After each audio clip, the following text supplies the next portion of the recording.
This is going to give you the energy to go on. Radio Pirate. Radio Pirate.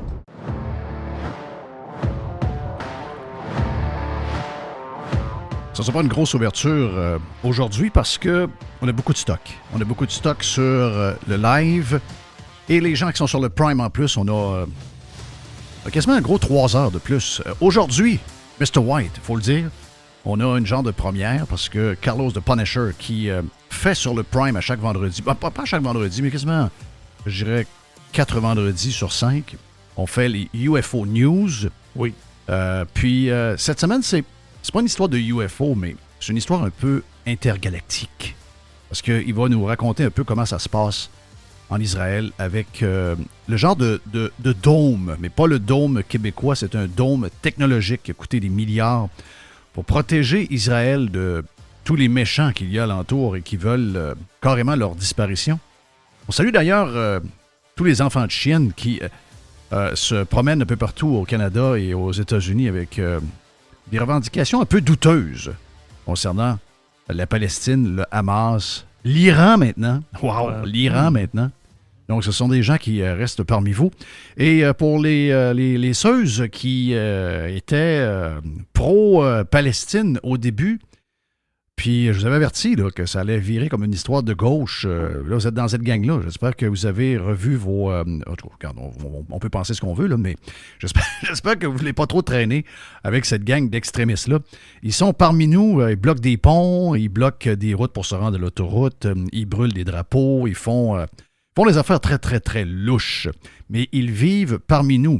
Quand ils sont loin, quand ils sont à 10 000 km, wow, on est capable de vivre avec ça. Mais quand ils sont à l'intérieur de nos villes, ben ça, c'est une autre histoire. Mr. White, t'es salué. Pas long. Je veux juste... parce que je sais qu'il y a une genre de... Ce sera le petit bout que j'ai à vous faire sur le gaz.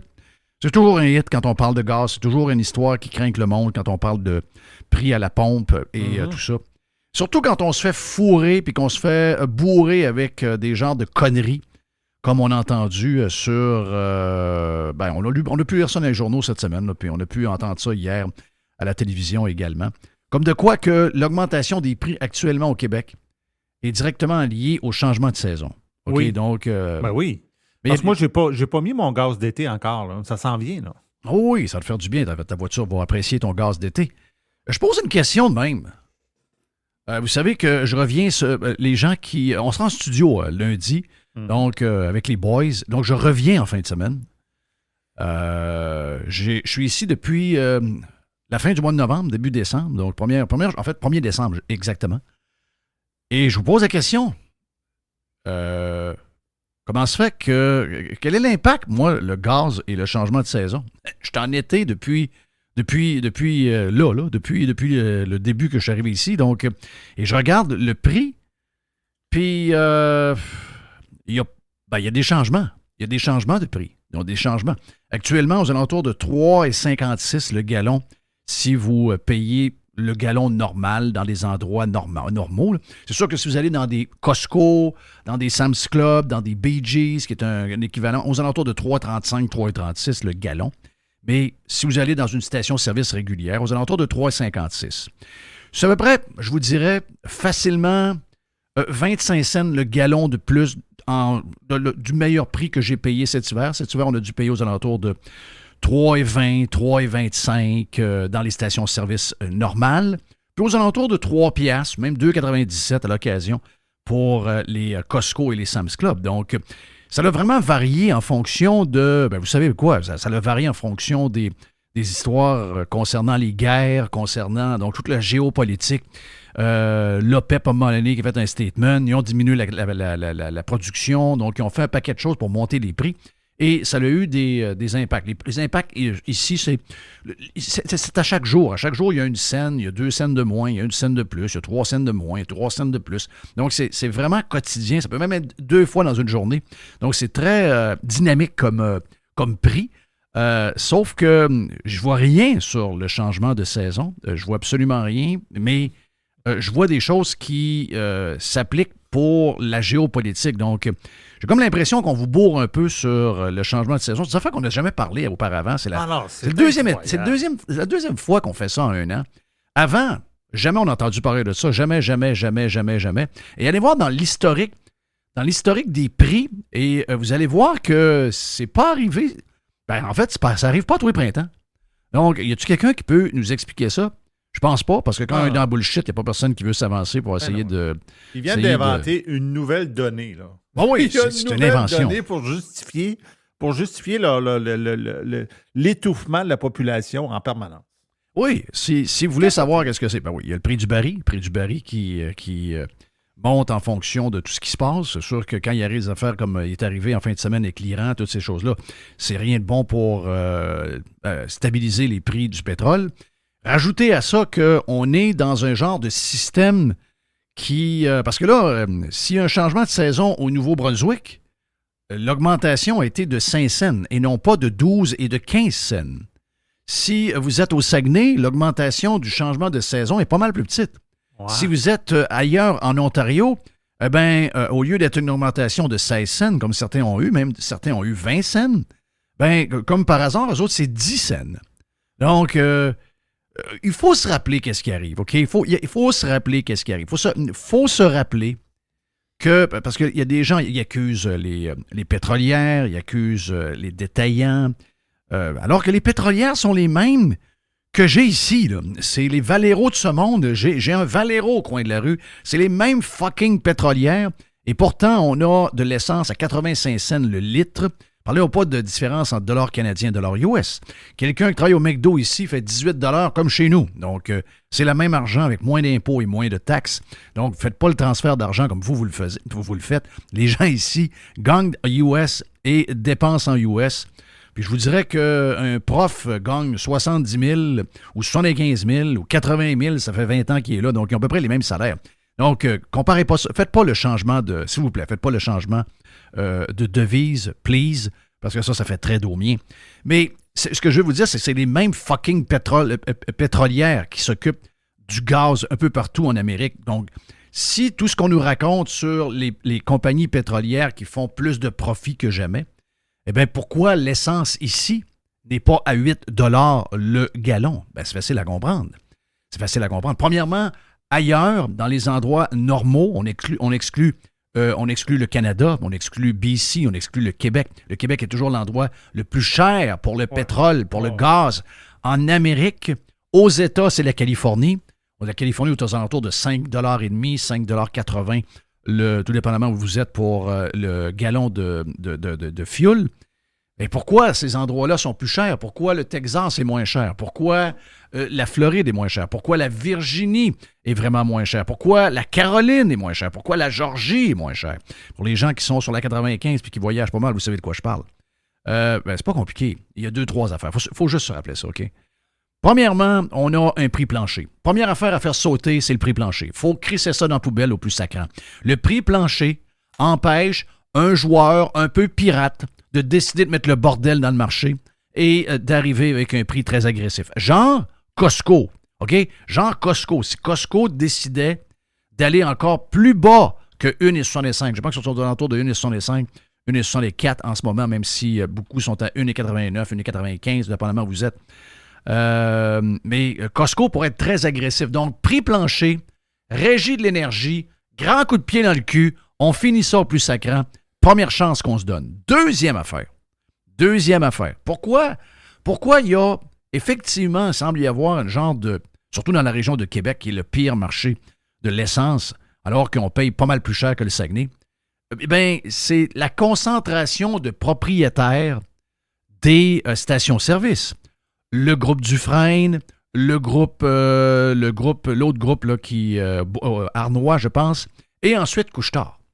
Donc, très, très peu de joueurs pour essayer de crisser le bordel dans le marché et essayer de provoquer des guerres de prix.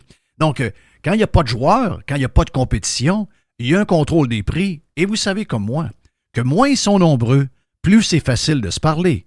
On l'a déjà prouvé, c'est déjà arrivé. Dans le coin de Victo, on sait que tout ça est arrivé et ça arrive encore. Le marché de Québec est un marché actuellement esclave au Québec. Puis ensuite de ça, l'autre raison, vous le savez c'est quoi? Vous le savez c'est quoi? Est-ce que les pétrolières font plus d'argent quand le baril de pétrole augmente? Ben oui. Mais des fois, ça va pas bien. Des années, ils en font pas bien. Puis il y a des années où ils en font plus. Leur coût de production et de recherche augmente, etc. Il y a tout le géopolitique, il y a toute la complication, puis il y a l'offre et la demande également qui jouent là-dedans. Sauf que le plus crosseur de la gang, il ne faut jamais oublier c'est qui le plus crosseur de la gang. Il ne faut jamais oublier, il faut se le rappeler parce que les journalistes de TVA ne vous le diront pas. OK? Les journalistes de la presse, le blog étudiant ne vous le diront pas. Même chose également de « on va aller voir un livreur. Le livreur, pauvre lui, il paye 100 $ de plus par semaine pour livrer. » Ben oui, c'est sûr, ou par mois. C'est sûr qu'il va payer plus cher. Le gaz est plus cher. Je ne sais pas d'où ça vient ce texte-là. Je veux dire, tout à fait normal.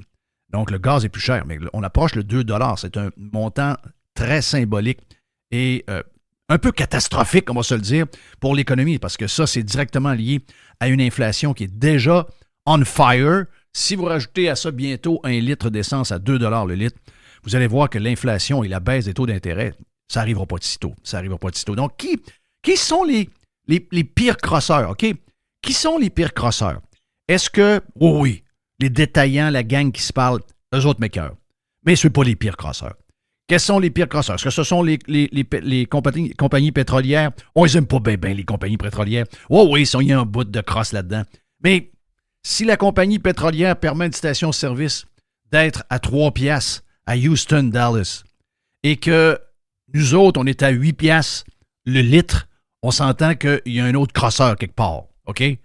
Donc, c'est pas 8 piastres le litre, mais 8 piastres le gallon. Donc, si on est à 8 piastres le gallon, puis pendant qu'eux sont à 3,10 le gallon, il y a un crosseur quelque part.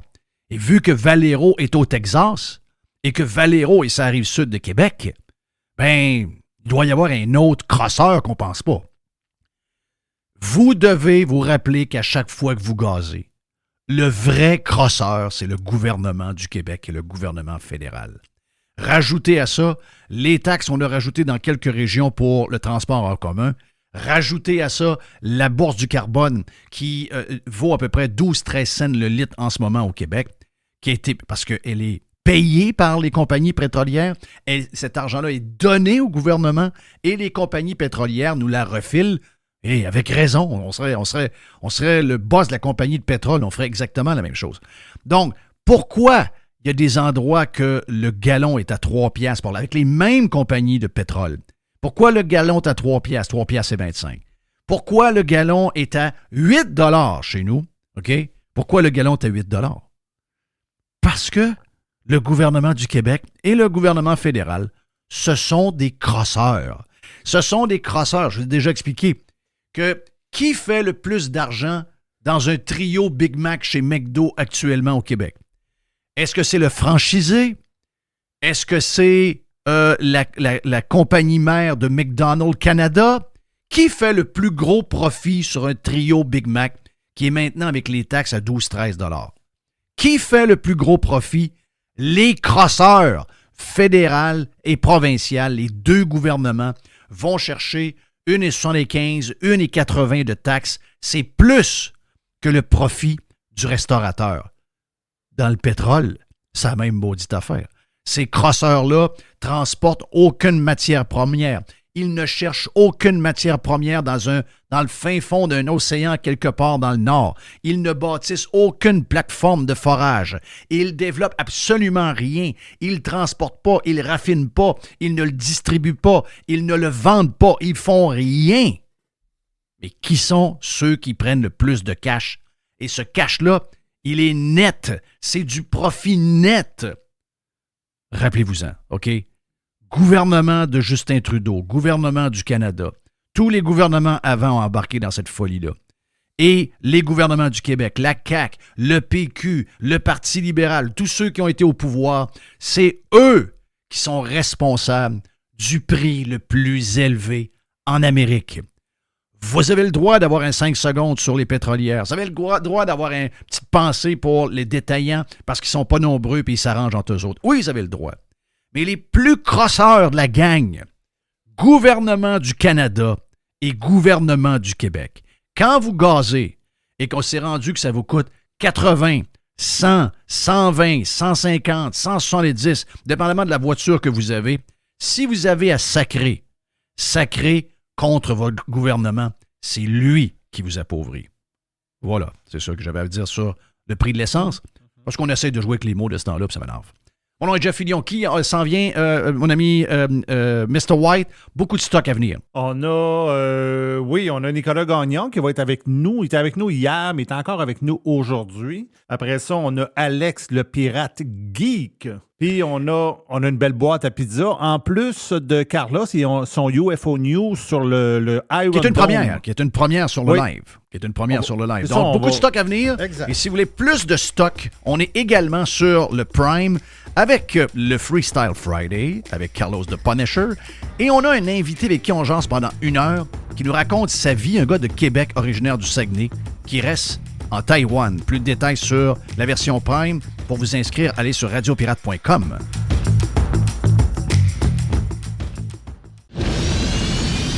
Radio Pirate. Radiopirate.com. This is going to give you the energy to go on. Radio Pirate. On a eu Nicolas Gagnon hier. On l'a encore aujourd'hui. Partie numéro 2. On discute maintenant de Poilievre avec Nick Gagnon de Contribuable avec un S.ca. Est-ce que tu penses que... Je sais que toi, tu observes, mais je sais que tu as un côté conservateur de par ton passé. Est-ce que tu penses que Pierre Poilievre peut... et son gouvernement qui va arriver, parce qu'on sait que c'est une question de temps, là. Les Canadiens n'ont assez, puis il n'y a pas moyen pour Trudeau de revirer ça de bord. Les carottes sont cuites pour lui. Mais tu sais, je ne connais pas assez Poilievre. J'ai peur d'être déçu, je vais t'avouer.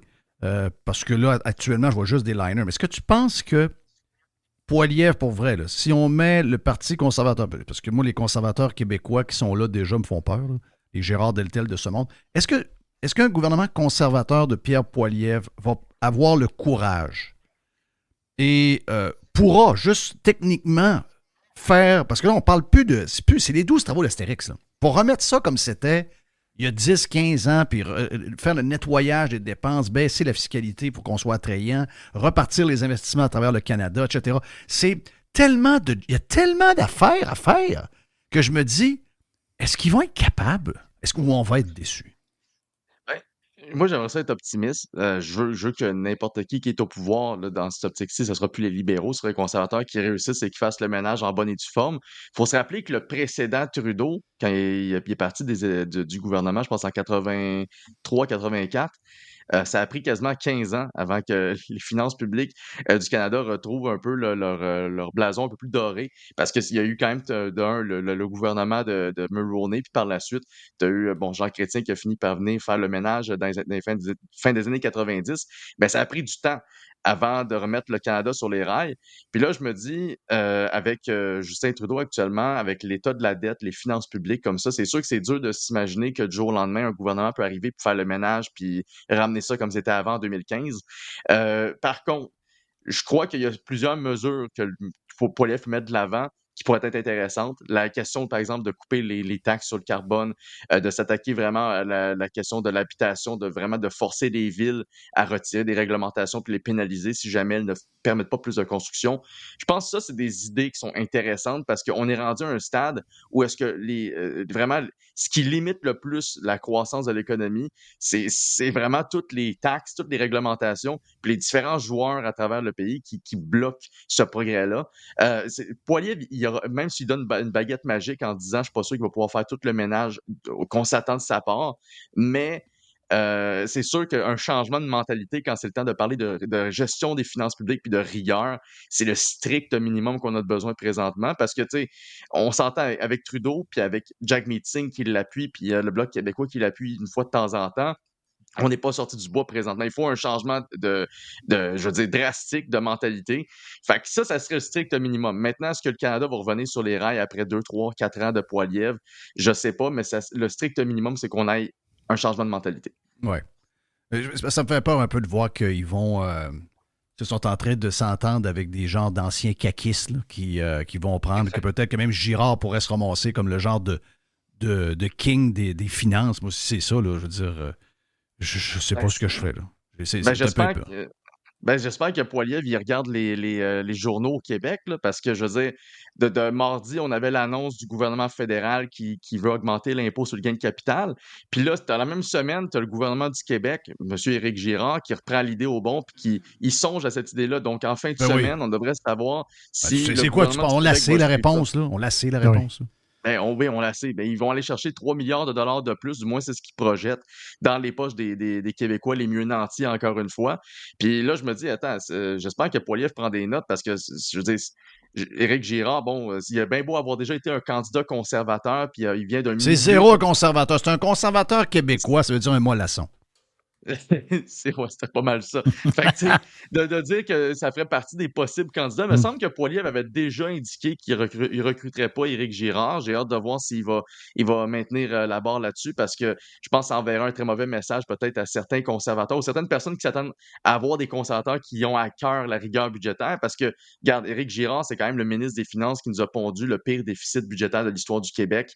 Fait que, tu sais, si Poilievre veut être conséquent, là, je pense qu'il devrait trouver des candidats qui reflètent un peu mieux sa mentalité sur la gestion des finances publiques, là. Avec tout cet argent-là qui revole, j'ai fait un sondage dans les derniers jours sur Twitter. Je fais rarement des sondages, mais il y a une certaine époque, j'aimais faire les sondages débiles légers, juste pour rire. Mais celui-là était juste pour voir comment les... Je ne suis pas surpris de voir que les pirates répondent de cette manière-là. Mais j'ai fait le genre de scénario suivant. Un riche doit faire des chèques. Ça vient de Mark Cuban. Mark Cuban s'est vanté cette semaine de faire un chèque de 288 millions d'impôts au gouvernement fédéral, puis il disait que contrairement à Trump, lui, il était très content de le faire. Moi, je me disais. Puis je voyais les commentaires en dessous, plein de gens lui disaient la même chose. Voyons, come on, man. Tu serait mieux de garder ton cash puis de l'investir quelque part. On va plus gagner en tant que société si tu investis ton cash. Mais c'est un peu le quiz que j'ai posé. Donc, un riche doit faire des chèques d'impôts pour un total de 100 millions de dollars aux deux gouvernements. Pour la société, serait-il mieux de garder ces 100 millions de dollars pour les investir dans un paquet de projets prometteurs ou encore des remettre au gouvernement? Lequel des deux qui est le mieux pour monsieur tout le monde et la société? Le donner au gouvernement en impôts ou que l'homme, on lui laisse et qu'il l'investisse dans la société pour des projets? J'ai posé la question, il y a eu plus que 2000, près de 2500 votes. Et la réponse aux alentours de 91 %. À la fin, là, les gauchistes arrivaient, là, mais 9 sur 10 répondent que le 100 millions est pas mal mieux dans l'investissement privé pour un retour dans la société qu'en impôts. Je comprends qu'il faut payer les polices, je comprends qu'il faut payer l'armée, je comprends qu'il faut... Mais c'est là qu'on est pareil. La réponse est bonne parce que c'est vrai qu'on a l'impression que si on garde de l'argent, nous, on va la faire fructifier. La société va gagner si nous, on l'a entre les mains. Et on s'attend que le gouvernement, quand on lui donne une pièce, qu'on ne reçoive rien en retour, qu'il la brûle, qu'il se donne des salaires, qu'il se donne des belles jobs, des fonds de pension, etc., des comptes de dépenses extraordinaires. Mais on le sait que c'est de l'argent qui va brûler. Ça, là, comment tu fais pour changer ça de bord? Parce que ce que ça veut dire, c'est que les gens ont l'impression que l'argent qu'on envoie dans les gouvernements, c'est de l'argent qui est carrément volé. On est des esclaves, c'est de l'argent qui est brûlé, on est dans un schème de Ponzi, et les gens n'y croient plus. Ça, c'est gros, là. Ben, ils ont toutes les raisons de plus y croire parce que le gouvernement, il s'est tellement donné de missions qui ont plus rapport avec sa raison d'être puis il s'est tellement donné d'objectifs de dépenses par rapport à des choses qu'ils devraient jamais faire avec l'argent des contribuables que les gens, j'ai compris d'avoir perdu confiance envers ces institutions-là parce que, regarde, par exemple, si tu donnes 100 millions de dollars au gouvernement du Québec, demain, il envoie ça à Nordvolt, Taiga, Lyon Électrique. Ça va servir de bail-out à une des entreprises qu'on sait qui va possiblement faire faillite au courant des prochaines années ou qui verra peut-être pas le jour ou qui va nous coûter plus cher que prévu puis qui va vivre de subventions. Si tu donnes 100 millions au gouvernement du Québec, ça va finir dans le nouveau toit d'un stade olympique qui est vide. Ça va finir dans des espaces bleus qu'on verra pas. Ça va finir dans le panier bleu qui était supposé faire compétition Amazon puis que finalement, ça a même pas duré 2 ans comme grosse farce.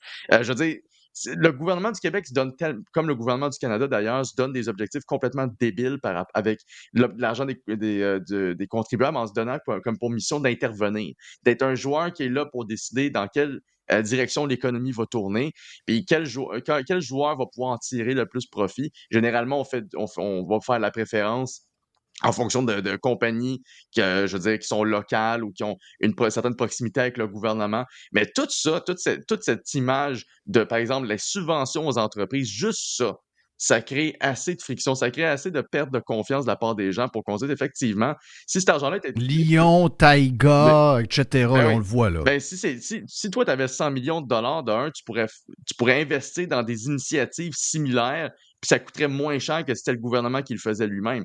Puis de toute manière, entendons-nous, si tu donnes 100 millions de dollars à quelqu'un d'Investissement Québec ou donnes 100 millions de dollars, mettons, à quelqu'un qui a c'est son cash, là, puis regarde comment ces gens-là vont le gérer.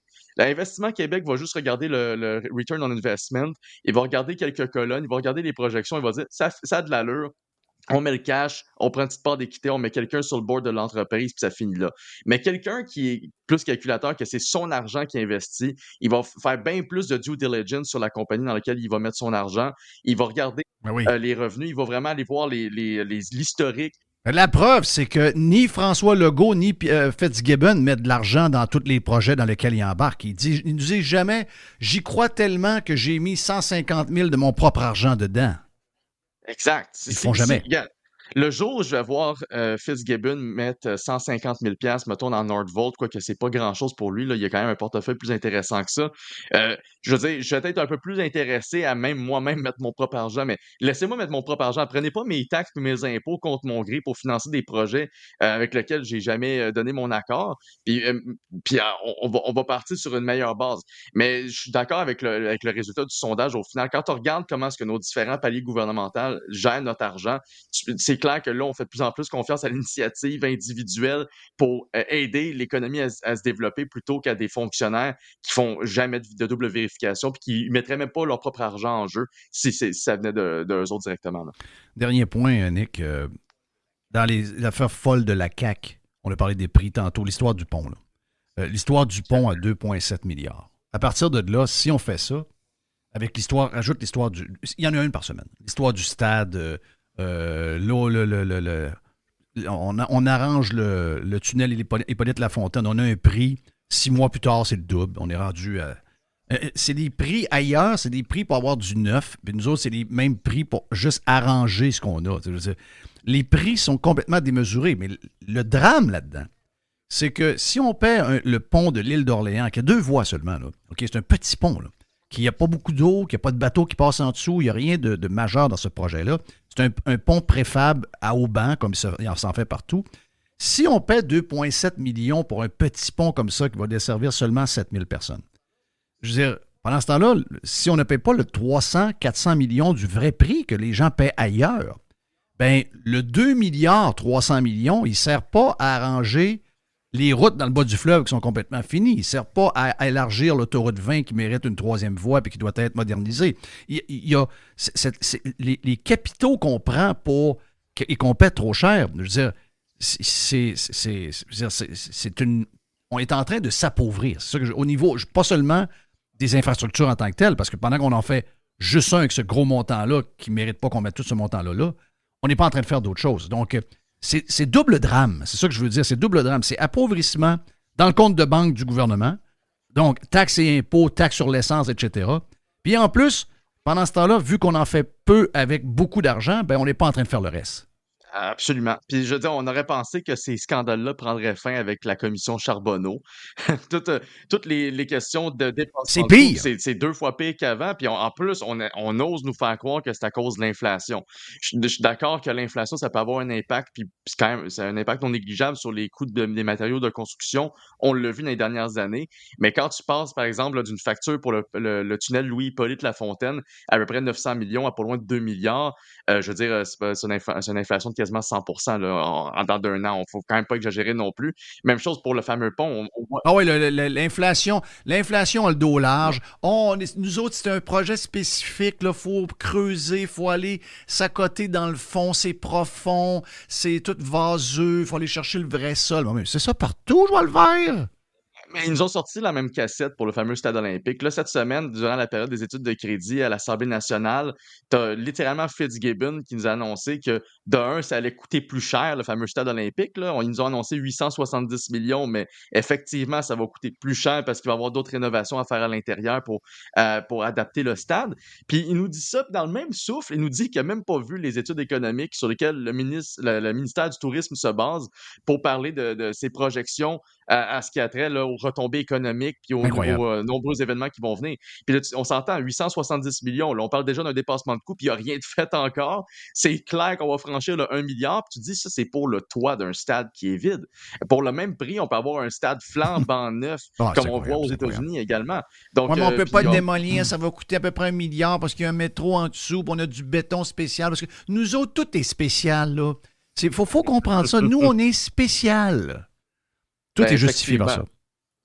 Ouais, puis c'est pour ça que j'ai tendance à dire, écoute, je peux pas faire d'accusation non plus là, de garocher ça dans toutes les directions, mais quand je vois l'état de nos chantiers en termes d'infrastructure, quand je vois aussi le système de santé au Québec, 62 milliards, puis on est incapable d'avoir un système adéquat, je me dis que les problèmes qu'on soulignait dans la commission Charbonneau sont possiblement pas disparus. On s'ennuie, il m'a dit comme Joe Hamel, on s'ennuie d'Accurso. Ouais, ça coûtait moins cher quand Accurso était là. Pour vrai? Pas jusqu'à dire avec ça, mais c'est vrai, ça coûtait beaucoup moins cher. Puis, mais malheureusement, on semblerait qu'on essaie on a mis cette histoire-là sous le tapis. Avec la commission, on a fait OK, c'est fini, on passe à la prochaine étape. Mais clairement qu'il y aurait d'autres commissions qu'on a dû ouvrir au Québec là, pour aller au fond des choses parce que c'est clairement pas normal.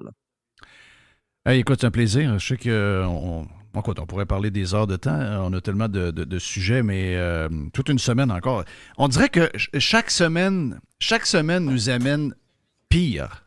Tu sais, tu as raison quand on dit peut-être que juste d'arrêter la cadence, puis que si Poilievre est capable de faire ça, au Québec, on ne sait pas qui va prendre la relève, là, parce que PSPP est en train de tirer dans sa chaloupe, donc pour qui les gens vont voter, j'ai hâte de voir, mais on sait que Poilievre s'en vient, mais juste l'arrêter, cette cadence-là, ce sera peut-être juste une petite victoire, mais si on est plus rêveur, le chantier est énorme. Vraiment gros. Il faut arrêter de tomber pour remonter éventuellement. Pas le choix. Nick, merci, t'es bien fin. On te suit sur X en passant. Donc, yes. Contribuable.ca avec un S également, si vous voulez avoir plus de détails, mais tu refiles pas mal toute l'info du site ou des nouvelles infos sur ton X, hein? Oui, absolument. OK. Donc, allez voir Nicolas Gagnon sur X. On fait une pause, on revient dans un instant sur Radio Pirate, OK?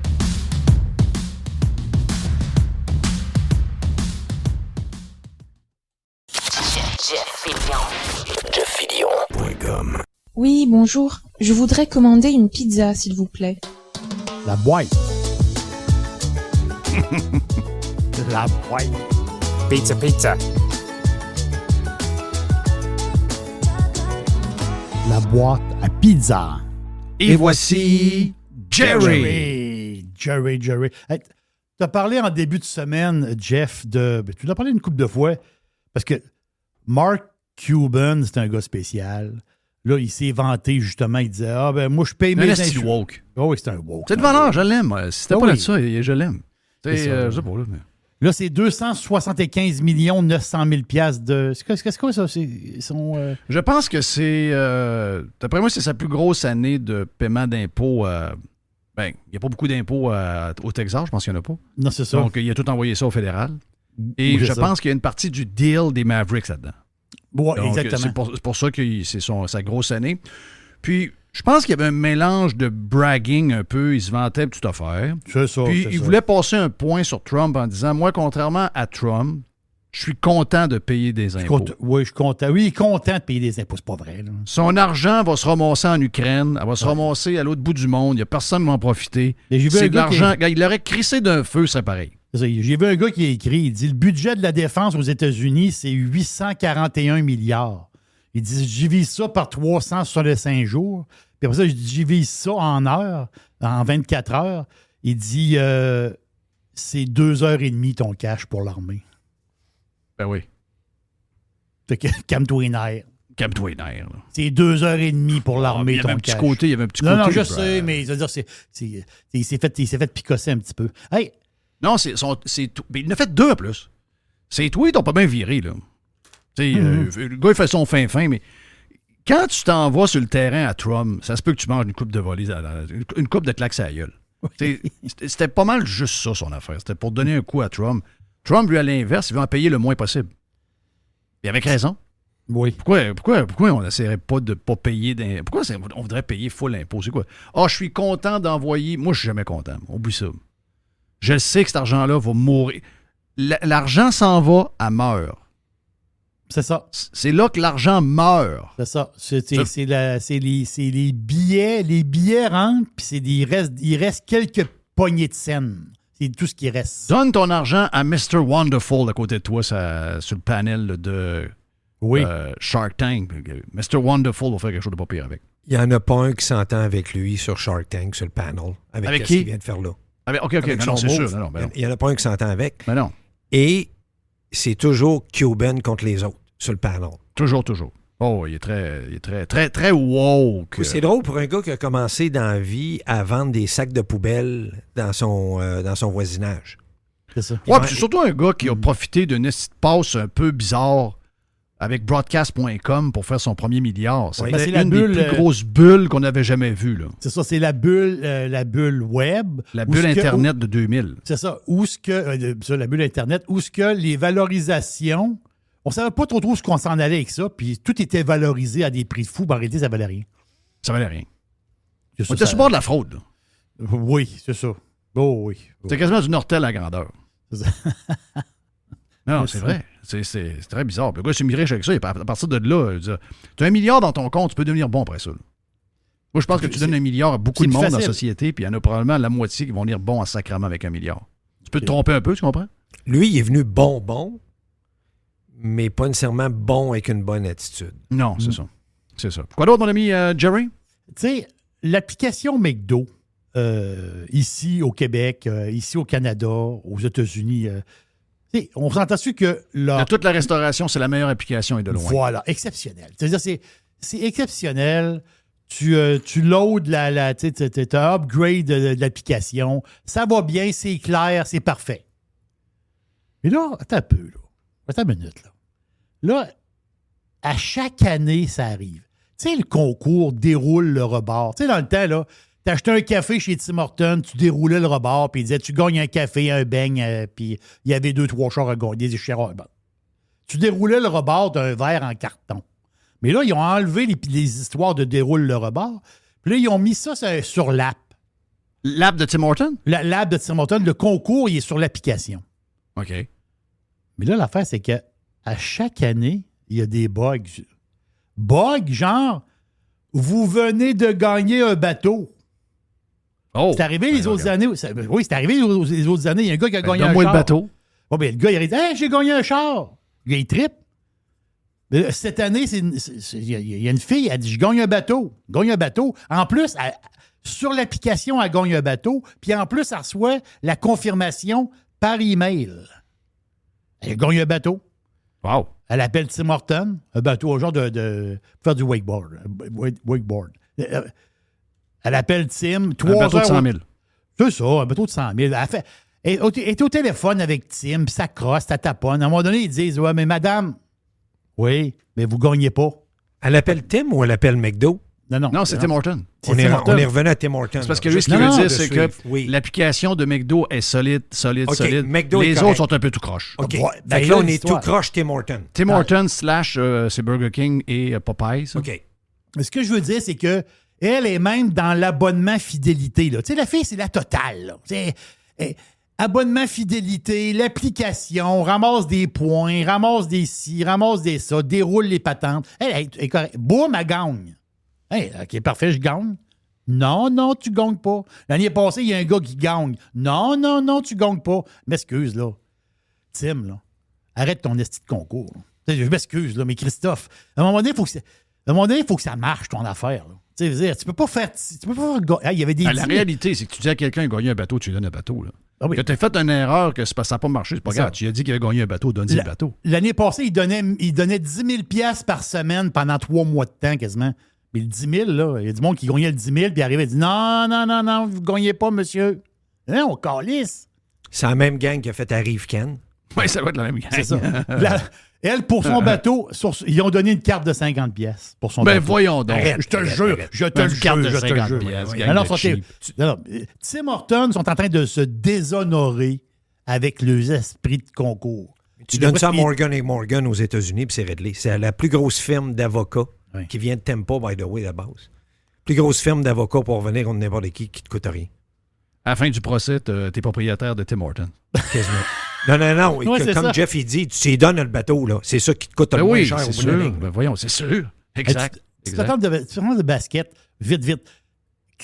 On l'a parlé de Jeff cette semaine. Caitlin Clark, la fille, la super joueuse de basketball, historique extraordinaire, Iowa. Puis là, elle est repêchée par Indiana dans la WNBA. Elle s'est fait fait fourrer, je veux dire. Là, c'est le Elle s'est fait contrat. avoir pas à peu près, là. Là, c'est le contrat. attention. Moi, j'étais. Quand on l'a vu, le salaire à 75 000 Moi, je pensais que c'était une fille de par 3 année. millions par année. Ah, dans moi la aussi, WNBA. 3 millions par année. Là, je dis tabarouette. Non, elle a signé 300 quelques mille pour 4 ans. Hein? En tout cas, mais 76 000, je pense, la première année. Oui, c'est ça. En tout cas, il y a un 20 000 de moins parce qu'il était habillé en Prada. C'est Ouais. ça. Mais oui, mais là, Ça Je pense commence qu'elle était moins. commanditée. Oh, mais tu comprends, je veux Ouais, dire. ouais. C'est elle qui paye, c'est 20 000 de moins. mais là, Il y a un genre de journaliste qui a posé une question en partant. Là. C'était Ouais. tellement awkward. Là. Ça faisait tellement... tu sais, mon oncle, là, t'es donc bien belle. là. Ouais, ouais. Dégueulasse. Non, Avec des petites mottes sur le bord de la bouche, Ah, des petites ouais. mottes blanches. hein. Mais là, tout le monde l'affaire, aurait de s'en c'est que- mêler de son salaire. Là. Oui, mais là, tout le monde s'en... Le Biden a parlé. Biden, comme si t'étais au courant de ça, lui. Oui, Biden, ça. Là. Mais l'affaire, c'est que ceux qui vont régler le problème, c'est Joe Pompliano qui en parle, c'est Nike. Elle va signer possiblement un contrat de 20 millions avec Nike. Voilà. Boum! Mais la réalité, c'est que la WNBA, il y a zéro... ils font zéro argent. là. Ah, c'est ça l'affaire, c'est que les clubs ne font pas d'argent. Ben non, c'est ça. Mais elle représente beaucoup. Parce que tout le monde la connaît. Ouais, c'est une ambassadrice. Ça va devenir une Oui, ambassadrice. puis c'est elle qui va faire monter la WNBA, puis c'est elle qui va faire pratiquer plein de filles au basket, etc. Donc, ça, elle, c'est... Non, regarde. Bravo à Nike. C'est ça, bravo à Nike. Petite affaire de basket vite, les Clippers à Los Angeles. Les Clippers, puis je trouve ça pas pire. Je pensais Les que tu même parlé du cornet à des Raptors. Non. Mais lui, Le gars qui a gagé. Ouais, mais lui, il est out de la NBA pour toujours. Mais c'est un cave, là. C'est un cave.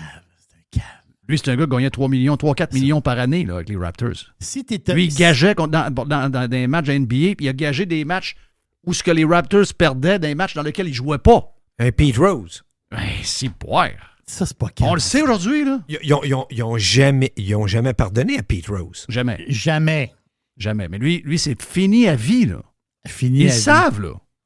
Mais, crif qui est cave. Pour 20 000 $ en passant. Ah, non, c'est ça, 20 000 Le gars, il gagne 3 millions par année, puis c'est une histoire de 20 000. Les gars sont-tu caves? Non, c'est cave.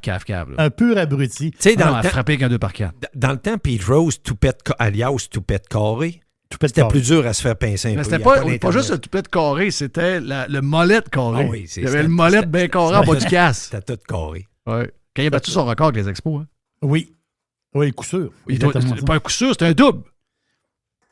Non, mais lui, c'était le record des coups sûrs qu'il a fait. Oui, il a fait un mais double. c'était pas un hit, c'était un double en plus. Il a frappé au champ opposé. Exact. Voilà. Moi, je trouvais que le joueur de champ avait fait exprès. il a donné le double. Oh, ben, non, mais je pense qu'il n'aurait pas pogné. OK, il n'aurait pas poigné. Oui, il l'a laissé aller. OK, ça marche. Ouais. Mais juste un petit mot, c'est J'étais là, en passant. Arrête. Hein? Ben oui, j'étais là. Je l'ai dit quand pas la première fois que je vous le dis. Mais voyons. Ben oui, j'étais au stade, j'étais là cette fois-là. T'as-tu perdu? Non, j'étais en échange de groupe de hockey avec les Hurricanes de Villemort, l'équipe des Oui, Lemieux. c'est OK. Oui. Donc, non, j'étais là. Puis moi, j'étais un maniaque de Pete Rose. Je me rappelle parce que mon hot dog était tellement mauvais. Tu sais, dans ce temps-là, c'était pas une chaîne, c'était vraiment du monde qui faisait. Puis il crissait ça dans un genre d'enveloppe en aluminium. Qu'est-ce que tu dis là? Les hot dogs au stade. Ben oui, mais tout n'est pas bon au stade. C'était tellement mauvais, Tu là. rentres dans le stade, puis ça sent de l'humidité, ça sent la Ça sent le piste de béton toilette humide. partout. C'est ça, le béton. Alors, chez nous, on béton. disait ça sent le canny. Le canny. Le canny. Oui. Le canny. Ouais. Donc, tu me parlais de qui? Les Clippers. Orlando Non, c'est des Clippers de Los Clippers. Angeles. Ouais. Non, la face, c'est qu'ils vont faire... C'est un clin d'œil, là, mais moi, je trouve ça le fun. Ils vont faire une section pour les écoliers, les jeunes. OK? Si t'es un flow, un ado, un jeune, là, il va avoir des billets. Ben, tous les billets vont être. Il va y avoir une section en arrière du panier, une section à 32 piastres du billet. Pour toute la saison, 32 piastres le billet pour les étudiants. J'ai trouvé ça pas pire quand même. Tu sais, Très bon. On pense au monde. J'ai trouvé ça bon, des Clippers. Mais en fait, c'est qu'il n'y a pas de billets. Tu peux pas avoir quelqu'un qui dit ben moi, je vais tout acheter les billets. Parce qu'on comprend, t'es mis en vente, tout va se vendre à 32 billets. Non. C'est premier arrivé, premier servi. Donc, il va y avoir des petites foules à chaque journée, à chaque game des Clippers, il va y avoir une petite foule devant la porte parce que c'est premier arrivé, premier servi. Pour se ramasser avec une coupe de claques à la gueule. C'est le fun, ça. Ça va brasser Premier devant la arrivé, porte. premier servi. Ça va arriver, c'est ça. Hey, est-ce que ça vous intéresse des fois? Ça peut peut-être vous intéresser. La restauration, ça attire toujours quelqu'un. Tu sais, à un moment donné, tu as quelques piastres, tu dis un restaurant serait le fun. Bonne idée. Oui, c'est très, très fun.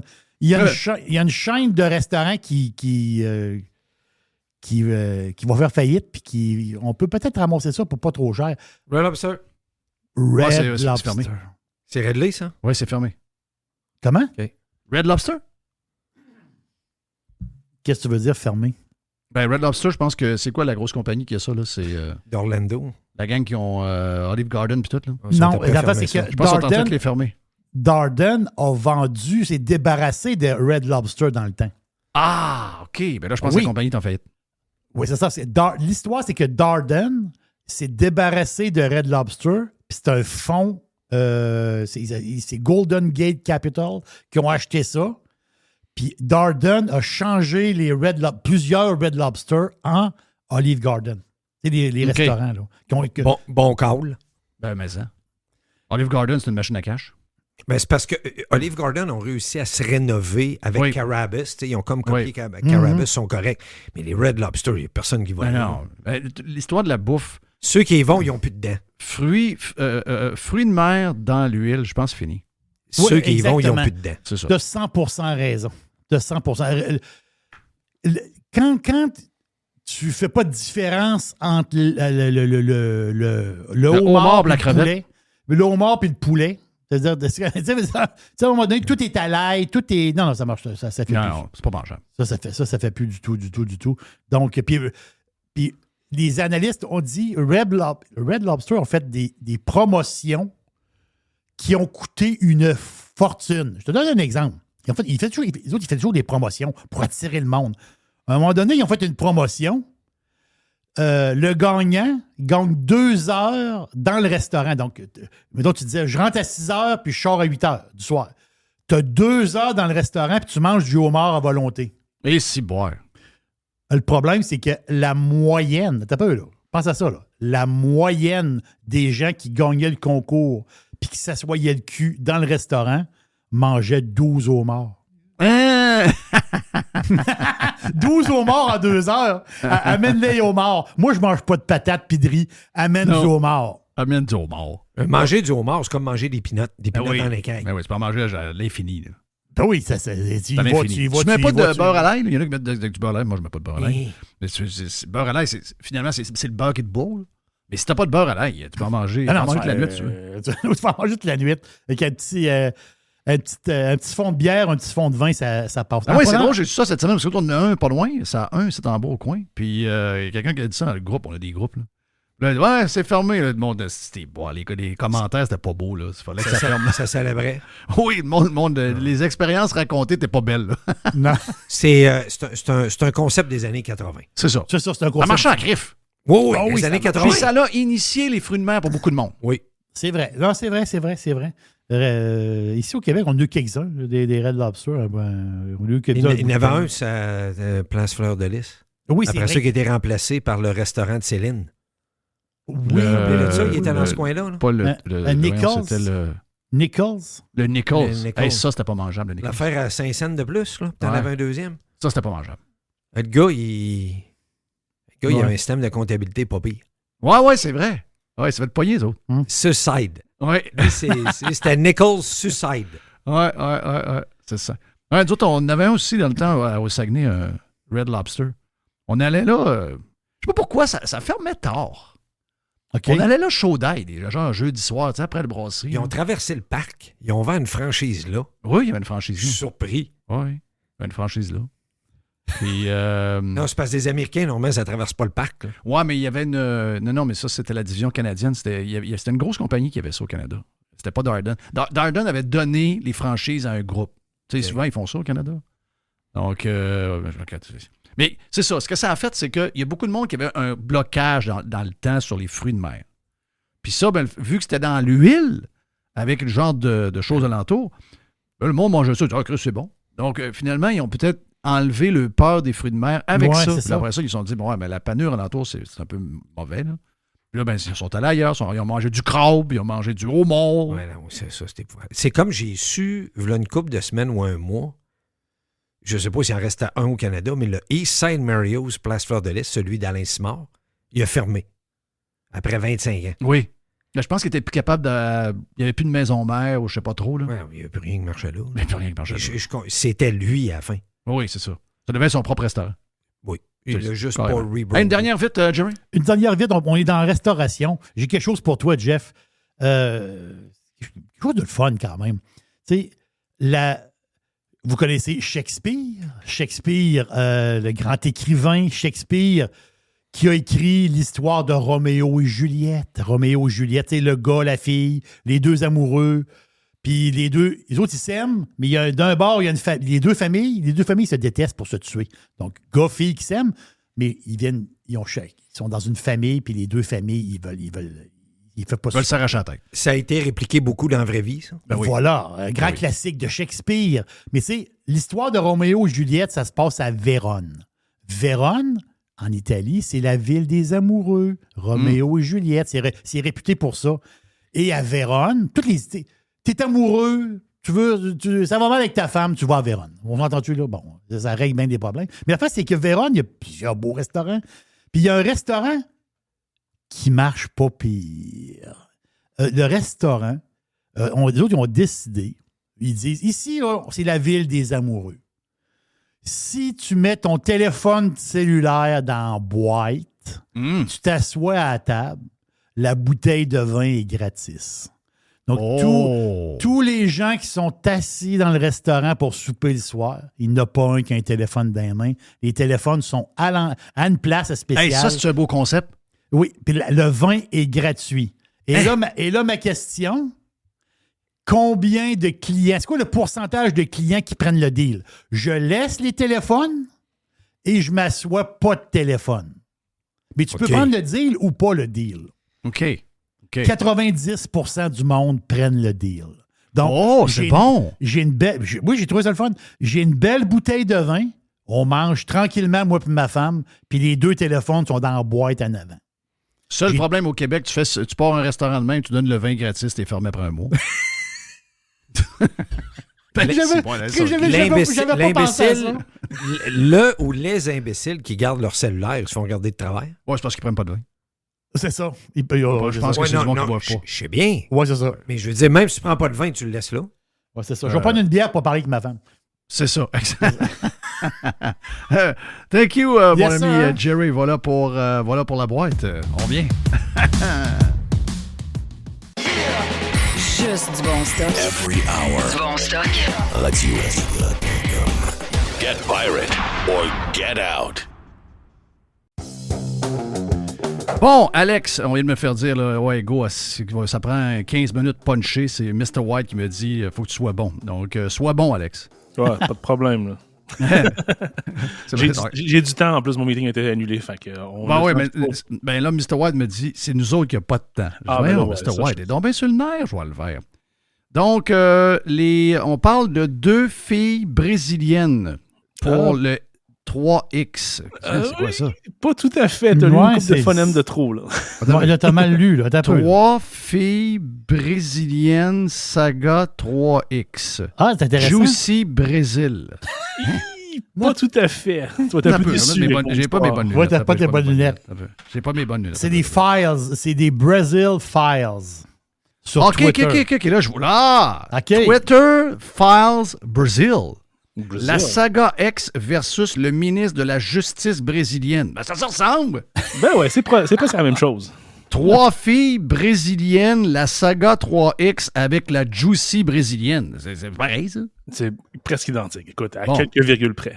C'est-tu sur Pornhub ou sur YouPorn? Non, c'est sur juste X. Ah, OK. Qu'est-ce que c'est? Qu'est-ce qui arrive avec le Brésil? Écoute. C'est quoi la Christie d'histoire avec le Brésil? Le chiard est pogné. Le char est pogné, la population est en crise. Ce président-là, Lula, là, ça fait vraiment la marde depuis qu'il Ah est bon, on le arrivé. savait, là, avant qu'il... La première fois, avant qu'il soit en prison, on savait que c'était un trou de cul. là. C'est ça, ils sortent de prison, là. Oui. C'est ça. Tu sais, là, un peu comme vous autres, j'ai un peu de la misère à savoir qu'est-ce qui est vrai, qu'est-ce qui n'est pas vrai, parce qu'on est un petit peu en plus loin, puis il y a la barrière de la langue. Mais tu sais, il y a eu les élections, il y a Lula a gagné le poste de président, il y a plein de gens, un peu comme avec Trump, qui disent que l'élection a été volée, il y a eu plein d'affaires qui étaient des magouilles, des boîtes retrouvées, des ci, des ça. Comment il s'appelle l'autre? Bolsonaro. Bolsonaro. Je partais pour dire Borsolino. Oui, c'est ça, oui. Mais c'est pas l'affaire, même affaire. Hein? Pas tout à fait. Non, OK. Donc, ça, c'est un bar ancienne Lorette. Mais lui, c'était comme le Trump brésilien. C'est un gars plus conservateur à droite. Ouais, c'est ça. Loulou, c'est un esti de communiste. Ouais, lui, c'est un communiste. C'est vraiment un gauchiste extrême, là. OK. Mais le monde a voté pour. Là. Il n'est pas rentré là qu'une armée. Là. Non, il est rentré là supposément démocratiquement. Reste à voir OK. s'il y a eu des petites passe-passe, parce que, tu sais, un peu comme partout dans le monde, tu sais, il y a beaucoup de gens votent par correspondance, puis il y a souvent des irrégularités, puis est-ce que les irrégularités sont surveillées, sont contestées, sont analysées? Wow. Il n'y a aucune élection qui a eu des irrégularités puis il y a eu des affaires croches. La seule élection volée, c'est le référendum de 95. Toutes les autres, c'est toute de la merde. Puis QAnon. Puis QAnon, oui. Donc, qu'est-ce qui est vrai, pas vrai là-dedans? Là? C'est quoi qui est... En gros, bon, là, laissons faire les élections, là, ça, on pourra en parler pendant des années. Suite aux élections, il y a eu évidemment un certain tollé l'année passée, puis l'année d'avant, avec les mesures que le gouvernement voulait mettre en place et tout. Puis au Brésil, quand on le voit, c'est assez épeurant, parce que quand ils sortent dans la rue, eux autres, ils sortent. Mais ils sortent par millions. Littéralement, là, tu les vois, là, c'est dense. C'est Rio de Janeiro, entre autres, par exemple, c'est une ville très dense. Donc, quand les gens sont dans la rue, il n'y en a pas juste 10 000 ou 20 000, tu sais, comme quand nous, on est chanceux au Canada. Il y en a vraiment 1 million. Tu as une rue, mon ami, mais genre large de 6 voies, mais longue de genre jusqu'à perte de vue, c'est une mort de monde, OK? Donc, ils ont eu un moment donné leur fameux 6 janvier eux aussi. Les gens sont débarqués dans les bureaux du gouvernement, ils ont forcé les portes, puis ils sont rentrés. Bon, il y a eu un peu de casse, comme dans tout événement de grosse masse. Le problème, c'est que le gouvernement il est parti après les gens, après pour les arrêter. Mais il visait pas, genre, les gars cagoulés, whatever. Il visait toujours les petites madames qui étaient là avec leurs petits maris, des personnes âgées, puis tout. Fait qu'il y a eu beaucoup de tweets qui ont sorti de là, avec des arrestations assez louches à coups de bâton et compagnie, là. Donc ça, c'est arrivé quand même quelques années. Mais là, la cerise sur le Sunday, c'est quand que Lula, avec son ministre de la Justice, donc Alexandre de Moraes, a décidé d'envoyer une petite demande à Twitter et à tous les autres réseaux sociaux, disant ces tweets-là et ces gens-là, on veut les faire bannir de Twitter parce que c'est pas correct ce qu'ils font. OK? Plus de détails, s'il vous plaît. Oui, on veut que vous les bannissiez parce qu'on n'aime pas ce qu'ils ont dit, mais dites dans vos documents publics que c'est parce qu'ils contrevenaient aux règles de Twitter. OK, wow. Attends, là, Elon est comme... Tu me dis que ce qu'ils disent, c'est dangereux. Nous, on se conforme aux règles de chacun des pays où ils font affaire. Donc, si quelqu'un a fait, par exemple, un crime haineux ou a dit des menaces de mort, tout à fait d'accord, recevable, on peut s'entendre puis faire des actions. Mais là, tu nous dis que tu n'aimes pas ce qu'ils disent et que nous, on devrait mentir au public en leur disant que c'est parce qu'ils étaient contrevenants à nos règles. Non, ça marche pas comme ça, là. Fait qu'Elon, il a pris la balle au bon puis il a dit, on va tout divulguer, on va tout sortir. Et en plus, Michael Shellenberger, qu'on aime beaucoup, qui faisait partie de plusieurs Twitter Files dans le passé, est sorti. Lui, il a vécu longtemps au Brésil dans le passé, il est retourné là-bas, et il a fait un genre de Twitter Files qui a tout déballé. Oui, c'est lui que je suis, moi. C'est ça. Lui, c'est un king, là. Donc, c'est vraiment le fun à suivre. Et là, ça, c'est juste le début, là. Ça, c'est comme genre l'espèce de... Mais lui, c'est-tu un Brésilien qui est venu aux États-Unis ou c'est un Américain qui a vécu au Brésil? C'est un Américain qui a vécu au Brésil pendant plusieurs années. Lui, c'est un journaliste de carrière, puis il a couvert beaucoup de... C'est un ancien journaliste de gauche, en passant. Oh, tout à fait. Il l'a dit lui-même. Là. Oui. Puis dis-moi, avant, j'étais à gauche. Là. Il dit, avec tout ce que la gauche fait, il dit, je veux rien savoir de la gauche. Ouais. C'est comme un genre de Thomas Gerbet, mais américain. Puis lui, il aimait beaucoup ça, les dossiers chauds, les dossiers compliqués, les dossiers avec beaucoup d'impacts sociaux. Donc, il était partout sur la planète pour couvrir des événements assez funky. OK. Et là, bon, on a cette fameuse histoire qui se passe avec les tweets. Et là, après ça, ben là, la marde à pogne, évidemment. Là, le gouvernement brésilien dit, ben là, soit vous nous écoutez, où on va vous poursuivre et vous envoyer des amendes parce que vous ne respectez pas les règles. Donc là, Twitter ayant des bureaux au Brésil avec des employés, ils ont une entité corporative enregistrée là-bas et ils s'exposent à des amendes quotidiennes s'ils n'écoutent pas ce que le président dit. OK, ça va pas bien. Et là, Elon, comme il est Elon, il dit « OK, parfait. On va regarder ça. On regarde ça avec nos avocats et tout. » Et finalement, un peu en tant que Elon est un troll qu'il est, il dit « vous mangez de la merde, nous, on va s'arranger. » Là, j'ai vu des choses passer. J'ai pas confirmation que c'est vrai, mais ça a l'air qu'il y aurait des manigances pour faire sortir les employés de là, parce que là, le gouvernement brésilien veut carrément les arrêter et les mettre en prison, les employés de Twitter. Donc, tu sais, ça escalade là, sans arrêt. Là, OK. Est-ce que lui veut fermer Jean Twitter au Brésil?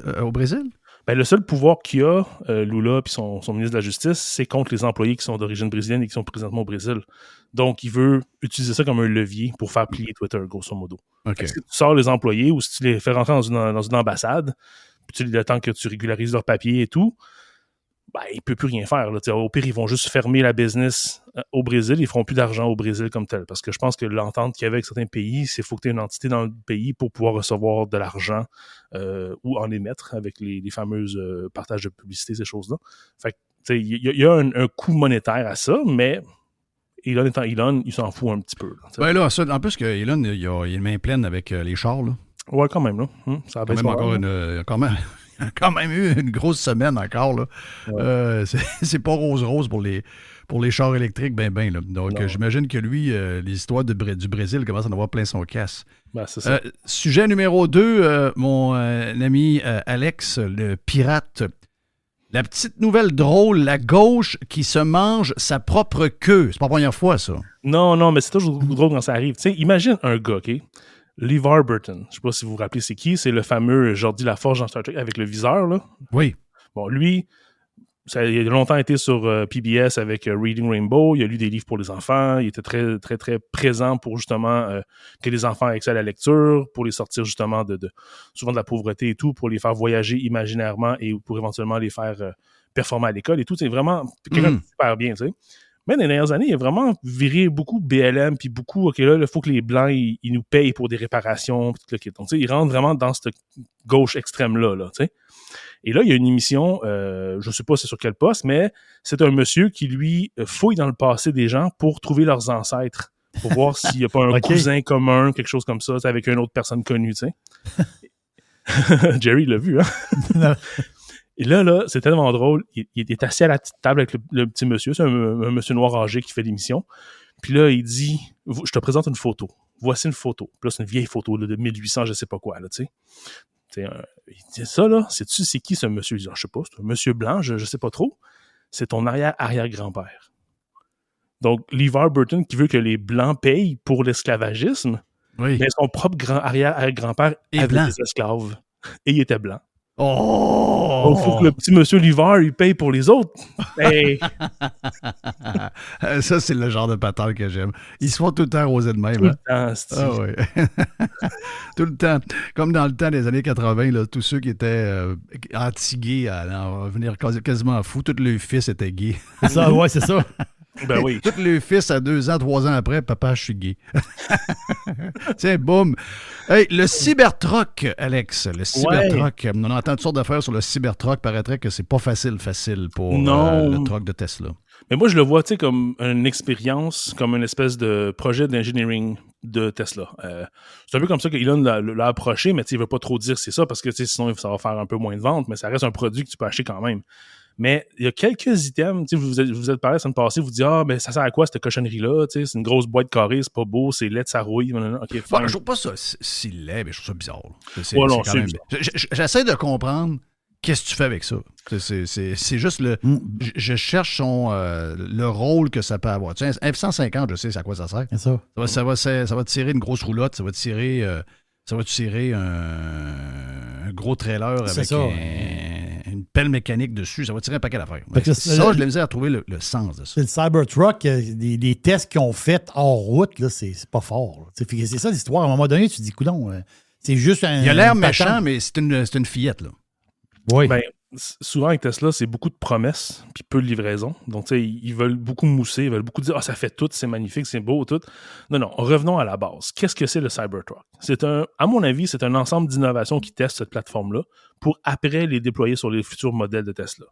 La première chose qu'ils ont faite, c'est le fameux steer-by-wire. Ça, c'est quoi? C'est qu'au lieu d'avoir une colonne de direction physique, quand tu tournes ton volant, ça tourne physiquement une colonne qui contrôle ta direction, c'est tout électronique. Donc, ton volant est branché sur un système électronique qui reçoit des signaux électriques et par un fil, ils sont transmis plus loin à quelque chose d'autre qui tourne les roues. Okay? C'est pas la grande innovation, sauf que ça se trouve souvent sur des Bugatti, des choses comme ça. Donc, elles sont vraiment plus dispendieuses. Quelques Porsche aussi très chers là, qui ont ça. Mais là, c'est un modèle, entre guillemets, là, abordable, là, parce que c'est quand même cher, là, mais on s'entend que c'est un modèle de ligne. Ça, c'est déjà une bonne chose. Mais la chose qui est la plus intéressante, je trouve, c'est l'architecture 48 volts. C'est-à-dire, au lieu d'être une architecture 12 volts, qui t'oblige à avoir des plus gros fils avec un plus gros gauge, plus petit gauge, mais plus gros fils, il va plus avec les bons termes, et aussi un système en parallèle. Donc, chaque composant électronique qui a un fil doit avoir son propre fil qui va dans l'avant à l'arrière de la voiture.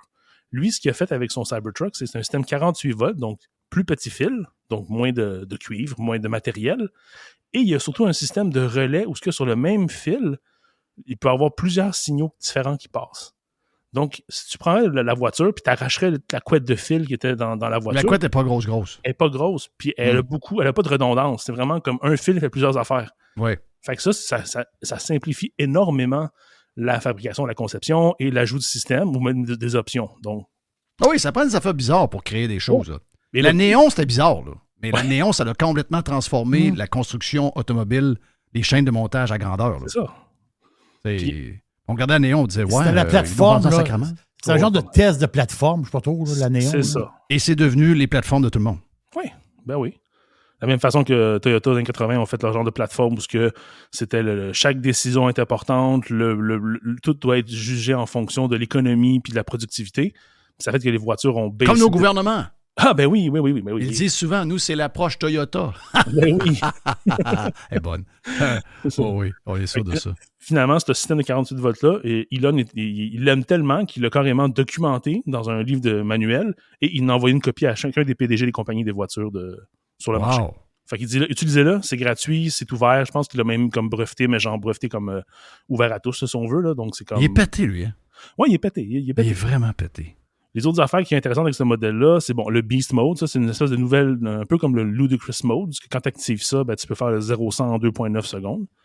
Ça, c'est quoi? C'est ça. C'est une façon de juste canaliser l'énergie d'une meilleure façon, de ne pas avoir de pic d'énergie, puis de vraiment comme brûler, si on veut, en guillemets, chacun des électrons correctement pour avoir le plus de puissance sur les routes. Ça, est-ce que c'est vraiment une innovation? Pas nécessairement, mais c'est une feature qui quand même peut être le fun pour t'amuser. L'autre affaire, c'est la direction arrière qui tourne aussi. Donc, tu as la direction avant, comme toutes les voitures, mais certains modèles ont aussi les roues arrière qui tournent sur un axe. Fait que quand tu fais ton fameux 360, quand tu tournes, ton rayon est beaucoup plus petit. Avec un genre de no-turn. Un zero turn, là, comme les tracteurs, comme les pelles, puis, mettons, les tondeuses. Hein. C'est ça. Les tondeuses avec les deux bras. Là. Exact. Fait que c'est un peu le même principe. Ça, tu vires sur un 5 cents. Oui, pratiquement. Ouais, la voiture, elle est immense quand même, tu l'as vu, là. Oui. Mais tu peux tourner vraiment sur une affaire comme 2,5 mètres, 3 mètres, puis tu fais un 360. Fait que dans une rue, à 2 voies, tu peux le faire le 360, tu sais. Oui. Que tu pourrais pas vraiment avec un pick-up de cette grandeur-là, par exemple. Moi, j'ai besoin d'un tracteur, parce que je veux pas faire, mais je veux pas avoir de pas zéro turn. Parce que je trouve que les tracteurs à gazon, quand t'as pas le zéro turn, faut que tu tournes longtemps avant de tourner, tu comprends? Oui. Tandis que l'autre, c'est la moitié du temps, parce que tu pars en ligne droite, tu reviens, je regarde, barnache. Et ça, c'était capable de mettre ça sur un char, c'est extraordinaire. Ouais. Sylvain m'avait prêté le genre de petit tracteur, là, comment est-ce qu'on l'appelle, le skid, là? Le skid, j'ai eu le skid l'été passé. Le skid, c'est du zero turn. Me dire de quoi, là? Tu fais n'importe quoi avec ça, là. Ah ouais, non, c'est ça. Ça, c'est magique comme tracteur, là. Ça, c'est l'enfer. Donc, ils ont ça sur ce camion-là. Ils ont ça là-dessus. Fait que ça permet Wow. de faire un beau petit rayon. OK. Ils ont aussi un nouveau système de motorisation sans terre rare. Donc, on entend parler souvent du cobalt qui vient d'Afrique, ces choses-là. Dans les moteurs, il y a un certain nombre de composants de terre rare, généralement, pour générer finalement l'attraction à partir de l'énergie. Ben, ce moteur-là, c'est un nouveau moteur de nouvelle génération qui n'a pas de terre rare dedans. Donc, pour les écolos puis pour le monde à qui ça intéresse, c'est déjà ça de plus. Et il y a un nouveau système de batterie aussi avec 4680 cellules différentes. Je n'ai pas beaucoup de détails sur qu'est-ce qui est spécial avec ça, mais je sais que ça coûte moins cher à fabriquer puis les performances sont meilleures. Donc, encore là, on pousse l'innovation un peu plus loin. On travaille un peu plus sur chacune des composantes de la voiture. Donc, cette plateforme-là, à mon avis, même s'ils n'en vendent pas, même s'ils n'en vendent pas des millions de copies, c'est quand même un truc qui va leur permettre de tester des affaires. Et prochain Model 3, prochain Model S va avoir ces technologies-là dedans. À mon avis, on va vraiment voir là, le gros avantage d'avoir cette espèce de petit monstre là, sur la route là, que pas beaucoup de monde va probablement acheter. Là. OK. Donc, il y a beaucoup d'innovation là-dedans. C'est ça qu'il faut Moi, c'est le même que je le vois, ouais. OK. Wow. Non, là, je viens de changer ma... Non, mais c'est... Je comprends Musk. C'est juste le monde, tu sais, je suis certain que le 3/4 du monde qui achète ça, c'est pour flasher. Ils vendent combien, en fait? On sait-tu comment ils le vendent? Parce qu'il faut quasiment, pour avoir le prix, il faut... D'après moi, c'est 200 000, non? À peu près. Carlos, 200 000 le Cybertruck? T'as pas d'idée? T'as pas d'idée? C'est au moins 100 000, c'est sûr. Non, mais... Ah, c'est plus que 100. Parce que sur le site de Tesla Canada... Le Tesla X est à 100. OK. Plus. Ouais. J'ai envoyé une photo cette semaine à Jerry. Je suivais ça sur l'autoroute, c'est à 95. Il y avait tu sais, les trucks qui transportent les chars. Il y avait 8 Tesla X noirs, toutes pareilles avec les mags noirs. Il y avait pour 800 quelques mille piastres de chars sur la flotte. 83 000 Canadiens. C'est le pick-up? Le Cybertruck, oui. 83 000 Canadiens? C'est ce que OK, c'est pas super. Quelqu'un qui veut flasher. Il flash. OK, c'est pas super. Ouais. OK, correct, j'ajoute ça. Hey, t'as un Kickstarter, c'est fait, c'est lancé, mon ami. Le Kickstarter, il est soumis. Parce que comment ça fonctionne maintenant, c'est que pour pas que le monde mette de la cochonnerie sur la plateforme, ben, il faut qu'il fasse un genre de review de ton Kickstarter, voir si t'as bien fait ça, puis si t'as pas de problème. Fait que c'est en review. Donc, je vais avoir des nouvelles d'ici demain. Mais en attendant, j'ai quand même créé un genre de teaser, si on veut, avec une photo. Fait que tu peux t'abonner, mettre ton courriel, puis là, au moins, tu vas recevoir le courriel dès que la campagne est lancée. Fait que au moins, tu n'as plus à t'en soucier, ça va arriver dans ta boîte, dire, hey, c'est lancé, allez-y. Donc, je vais en parler ici parce qu'évidemment, je n'ai pas parlé publiquement, mais je vais avoir 4 modèles différents de ceinture, donc 4 couleurs différentes. Je vais avoir aussi des porte-clés assortis. Je les appelle les Party Keychains parce que sur le crochet que tu accroches sur ta petite... ton porte-ceinture, si on veut, sur ton jeans, il y a un ouvre-bouteille. Fait que, tu peux facilement ouvrir une petite fraîche. Ça, c'est très pratique. En fin de journée, donc rien à traîner de plus. Donc, c'est vraiment comme ça que Jerry a eu, mais en 4 modèles différents. Donc, ça va être disponible. Je l'adore. Je l'adore. Et Jerry a profité de la promotion 2 pour 1 pour faire la ceinture. Non. Pas vrai. Ça rentre sur une. Ben oui. Je savais qu'il allait dire ça quelque chose. On taquine notre Jerry. Ce qui est le fun, c'est que ma ceinture, là, je vais l'avoir pour le restant de mes jours. Dans ta tombe, ça va être ta ceinture. Ben oui, parce que le cuir, ça c'est du vrai cuir. Pas du cuir de scrap, de ta ceinture que tu as payé 50$ après un an et fini. Ça, c'est du vrai cuir. C'est plus du plastique que du cuir. C'est ça, c'est comme un genre une scrap. Ça c'est du vrai cuir. Ouais. Hey, Alex, thank you, man. Ben le fun. Ça fait plaisir. On se repogne, on se jase quasiment une fois ou 2 semaines. Alex, le pirate geek. Sur mon Twitter, Jess va mettre le lien comme d'habitude. Le premier tweet en haut qui va être piné, ça va être le lien pour vous abonner. Ça va être le lien? OK, super. Donc, bonne chance avec ça. Puis, anyway, on te suit. Effectivement, tu es sur X. Yes. Et on a l'occasion de reparler dans une couple de semaines. Voilà, on fait une pause. On vient sur Radio Pirate Live et Prime.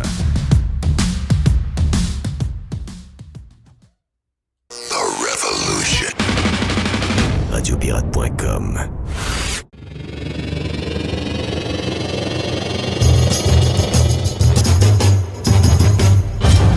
UFO News avec Carlos the Punisher. C'est une première, pas pour le Prime, mais pour la gang du live, c'est une première. UFO News, vous n'avez pas entendu ça. On a ça presque à chaque semaine avec Carlos the Punisher le vendredi. Et avec même des fois à l'occasion, notre chum Delis in the Jet qui vient donner un coup de main à Carlos. On a Mr. White qui est dans l'équipe des pros extraterrestres. Jerry est comme le genre de... Il rentre une semaine, il n'est pas là l'autre semaine. Ouais, un pied en dedans, un pied dehors. Il y a Jeff qui, lui, croit rien. On comprend Jeff. Mais des fois, il a été shaké une couple de fois. Je dois dire que j'ai été shaké une couple de fois. Mais là, Carlos, c'est un UFO News spécial parce que à l'intérieur de ça, souvent, ce qu'on fait aussi, on explique les affaires qui se passent pour protéger le ciel. Puis, entre autres, Israël, pour se protéger de ses ennemis partout alentour, ils ont un genre de dôme. Tu sais, souvent, on entend parler de patentes dans l'espace. Ouais, on a un dôme, mais c'est pas le même genre de dôme. C'est pas le même genre de dôme, OK. C'est pas le même genre de dôme. C'est pas très techno. C'est pas très techno. Mais eux autres, ils se sont protégés de l'Iran cette semaine. L'Iran les a attaqués la fin de semaine passée avec des drones, des missiles, etc. Puis il m'a dit de quoi? Ça a l'air à marcher pas à peu près, parce que les Iraniens ont l'air d'une gang de caves. Oui, c'est très spectaculaire. Le dôme que vous avez au Québec, lui, c'est un dôme à part. C'est un dôme qui C'est le dôme du temps d'une paix. Oui, le concepteur, c'est Ticoun. Symphorien, et toute la gamme. Oh, c'est pas le même genre de dôme. Les tannants, il n'y a rien qui marche. Non, c'est ça. Il y a rien qui marche là-dedans. Charlie Théroux avec Charlie Théroux et Joël Denis. Oui. On parle de UFO News et aussi, on parle de James Webb, qui est le télescope qui a remplacé Hubble.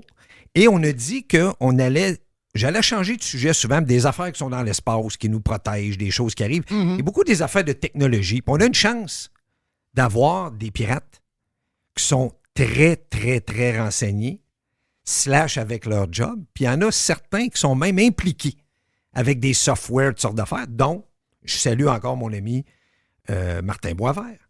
Martin, Jeff et Jerry est celui qui a fait une recherche justement sur, s'appelle le Iron Dome de l'Israël. Là, on me dit, Carl, qu'est-ce que tu dis là, l'Iron Dome de l'Israël?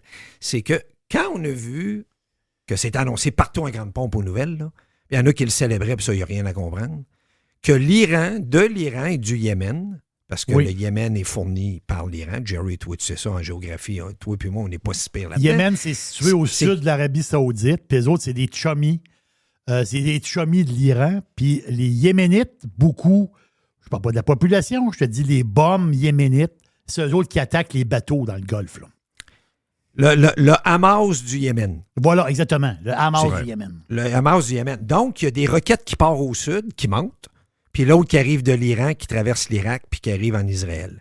Et là, ça fait longtemps qu'il y a un partnership entre les Américains et l'Israël. Il faut toujours savoir que l'Israël est le partenaire numéro 1 des Américains dans le Middle East, OK? Et à partir de là, ils ont développé une technologie qui s'appelle le Iron Dome. Puis là, le Iron Dome, on l'a vu, là, c'est épouvantable la performance qu'il nous a donnée quand l'Iran a décidé d'envoyer, écoutez ça, là, les pirates, total tout, 300 roquettes et drones qui ont été lancés en dedans d'à peu près 3-4 heures. OK, on s'entend, là? Ça a à peu près lancé, parce que le but, eux autres, l'Iran le savait que l'Israël a un Iron Dome, parce qu'ils l'ont déjà utilisé contre eux autres. Mais il avait tiré genre une roquette. Ils ont dit, on va essayer de noyer le Iron Dome. Ça veut dire que tu fais là, noyer. Ça veut dire qu'on en envoie tellement, c'est qu'à un moment donné, il va faire une free game, puis il ne sera pas capable de tout détonner. Ça veut dire faire exploser les roquettes qu'on envoie en Israël. Donc, c'était la force de l'attaque de l'Iran. Et là, ce Iron Dome-là, pour vous donner une idée, c'est Rafael Advanced Defense System qui a parti ça avec Israel Aerospace Industries. C'est eux autres qui ont parti ça. Ça a été opérationnel en 2011. Puis là, on me dit comment ça coûte parce qu'il y a un rapport de coût. Il y a des ponts au Québec, puis il y a des coûts qui dépassent, puis on ne sait pas trop. Tout est drôle. Pour ça, ça a coûté 210 millions, plus une batterie. Chaque batterie coûte 50 millions. Je vais vous expliquer tantôt c'est quoi une batterie.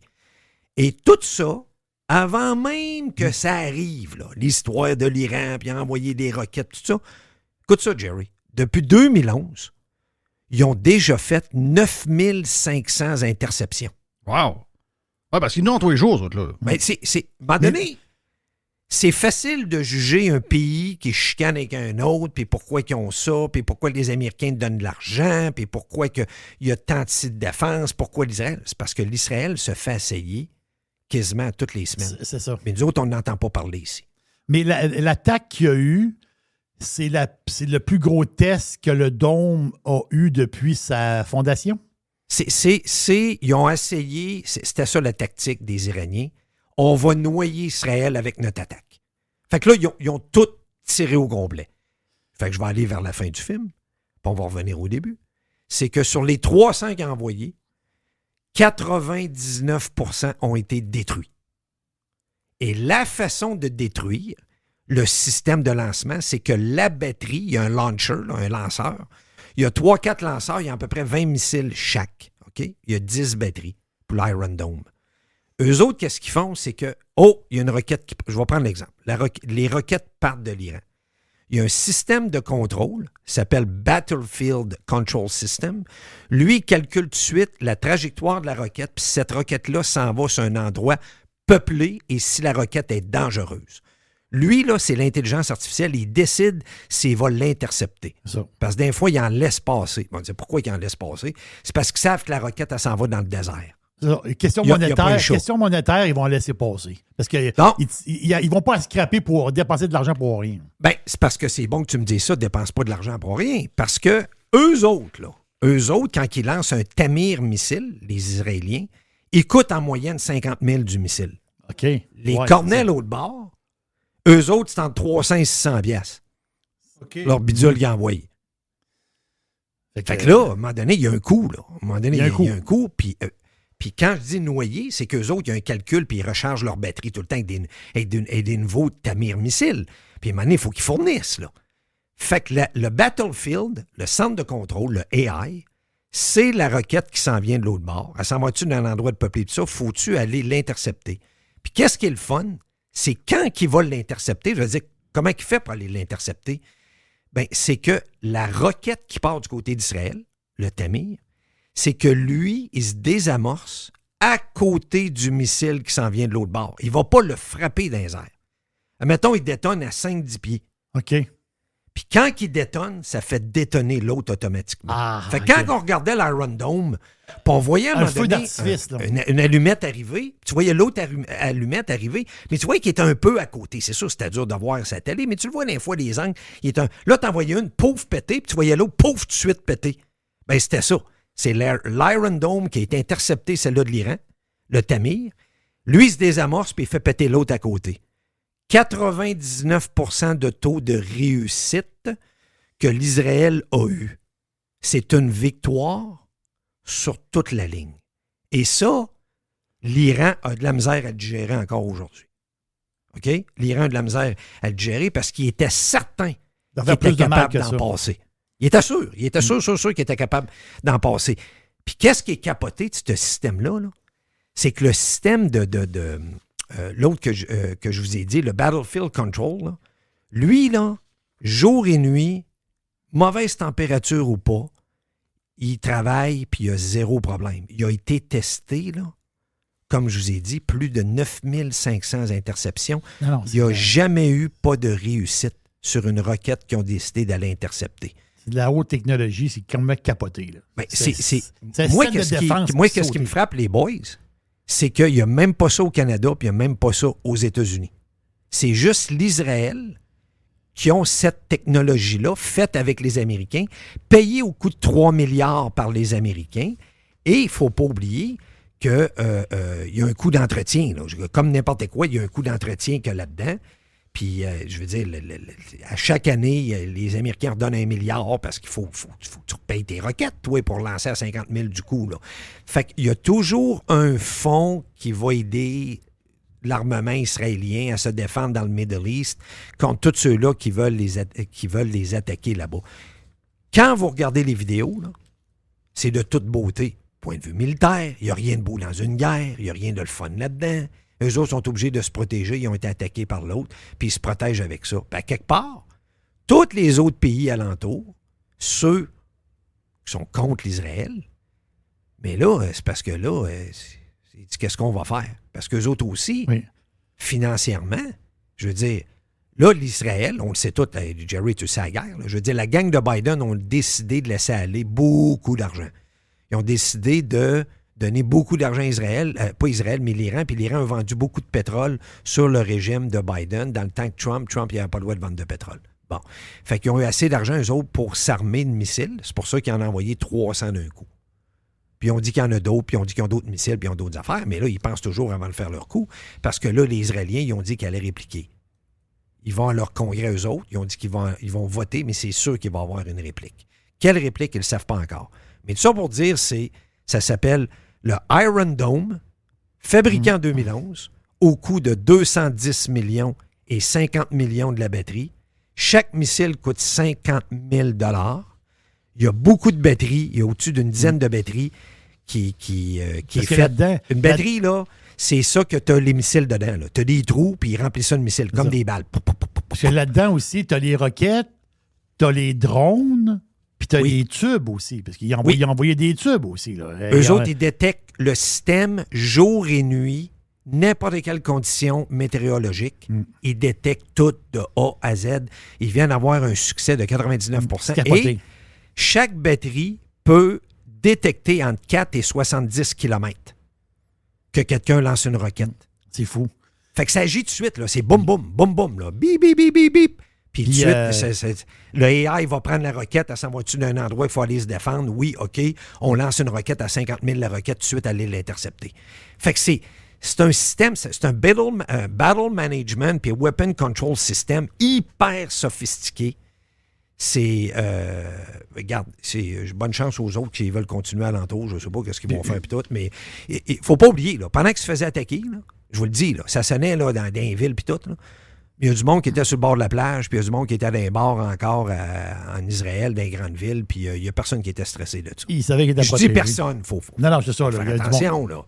Mais les Israéliens dorment très bien avec leur Iron Dome en ce moment. Mais j'ai lu un article, justement, parce que la face, c'est que les Iraniens, eux autres, il y a quelque chose qu'ils veulent savoir. OK? Ben, l'article, il explique, il dit...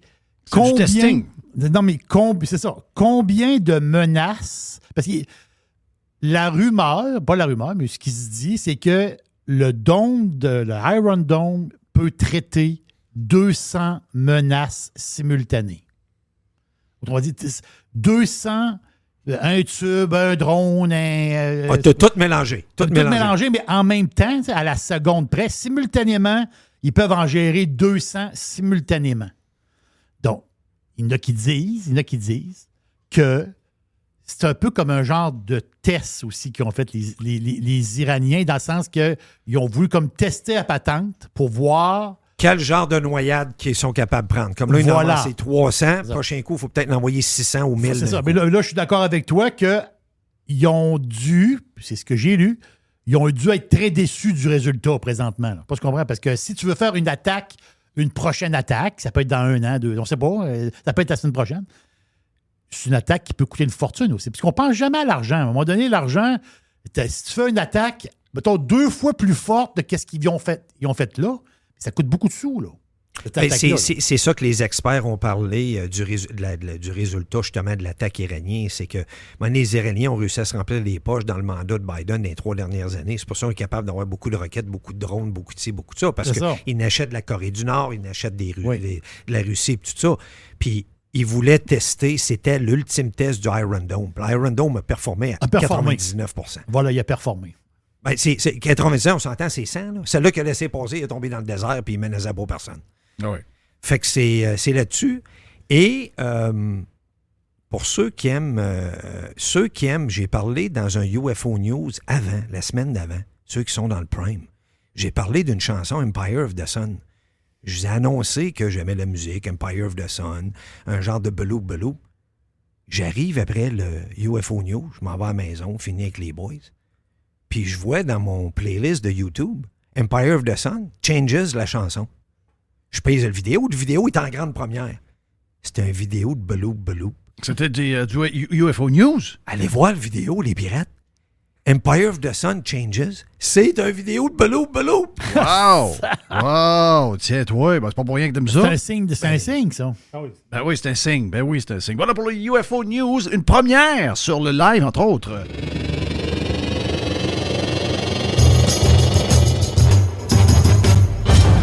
UFO News avec Carlos the Punisher.